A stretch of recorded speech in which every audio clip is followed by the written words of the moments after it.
બોટાદ જિલ્લામાં નવા આધાર કાર્ડ કઢાવવા માટેના નિયમો 8 ખીલીરૂપ બન્યા છે। 0 થી 5 વર્ષના બાળકો માટે આધાર કાર્ડ કઢાવવા ભારે મુશ્કેલી। પ્રશાસન દ્વારા મીટિંગનું દૂર શરૂ પણ ઉકેલ ક્યારે તે નક્કી નથી। રેશન કાર્ડમાં કેવાયસી લિંક ફરજિયાત કરવાના નિયમો લાગુ થવા સાથે લોકો આધાર કાર્ડ સુધાર અને અપડેટ માટે લાંબી લાઈનોમાં લાગી ગયા છે। ત્યારે બોટાદ જિલ્લામાં નાના બાળકો માટે નવા આધાર કાર્ડ કાઢવા માટેના નિયમોમાં ખાસ કરી 0 થી 5 વર્ષના બાળકો માટે વાલી દીકરી યોજના કે અન્ય યોજનાના લાભો મેળવવા માટે બાળકોના આધાર કાર્ડ લિંક ફરજિયાત કરવામાં આવ્યા છે। ત્યારે નગરપાલિકામાંથી મળતા જન્મ તારીખના દાખલાના નિયમ ફોર્મેટમાં પહેલા બાળકનું નામ, પછી પિતાનું નામ અને અંતમાં અટક આવે છે। જ્યારે આધાર કાર્ડ કાઢવા માટે નિયત ફોર્મેટમાં પહેલા અટક નામ અને પિતાનું નામ આવે છે। ત્યારે 0 થી 5 વર્ષના બાળકોના નવા આધાર કાર્ડ કાઢવા માટે બાળકના પિતાનું આધાર કાર્ડ પણ અપલોડ કરવાનું હોય છે, પરંતુ પિતાના આધાર કાર્ડમાં અટક આગળ આવે છે। ત્યારે બાળકના નવા આધાર કાર્ડ કાઢવા માટેના ફોર્મેટમાં અટક પાછળથી આવતી હોવાના કારણે વાલીઓને ભારે મુશ્કેલી પડી રહી છે।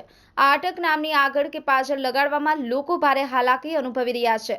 ત્યારે નાના બાળકો સાથે લોકો ICDS કચેરીના ધક્કા ખાય છે। Bureau report news 9 Gujarati Botad. મારું નામ વાઘેલા વિપુલભાઈ ઈશ્વરભાઈ। અમે નવા આધાર કાર્ડ માટે અમે આવ્યા હતા નાના બાળકો 0 થી 5 સુધીના। હવે 0 થી 5 સુધીમાં પ્રશ્ન એવો બને છે કે વાલી દીકરી યોજના એને અમુક નિયમો હોય છે, તે આધાર કાર્ડ નીકળતા નથી ને બધા વંચિત રહી જાય છે। હવે પ્રશ્ન એવો બને છે કે જન્મ તારીખના ઓલામાં અટક પાછળ છે ને વાલીના આધાર કાર્ડમાં અટક આગળ છે। એના કારણે આ લોકો એવું કહેવામાં આવે છે કે તમે બંને વસ્તુ છે ને કાં આગળ લઈને આવો, બે વસ્તુ અથવા બે વસ્તુ પાછળ।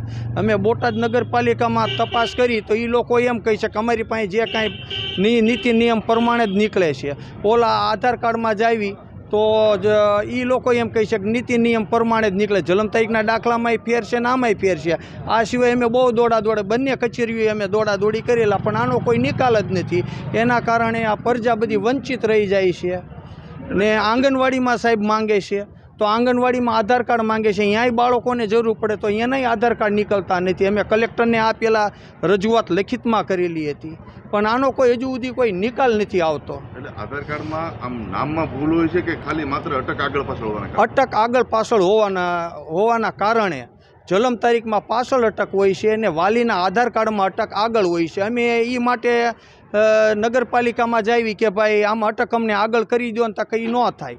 ઉપરથી આ પરિપત્ર છે, અમે આધાર કાર્ડવાળા પાસે જાવી તો કંઈ ન થાય। આ પરિપત્ર અમારી પાસે જે છે પ્રમાણે અમે ગમે ત્યાં દોડવીને તો આ જ પ્રશ્નો બધી આવે છે। અમે બહુ પ્રજા બહુ દોડી।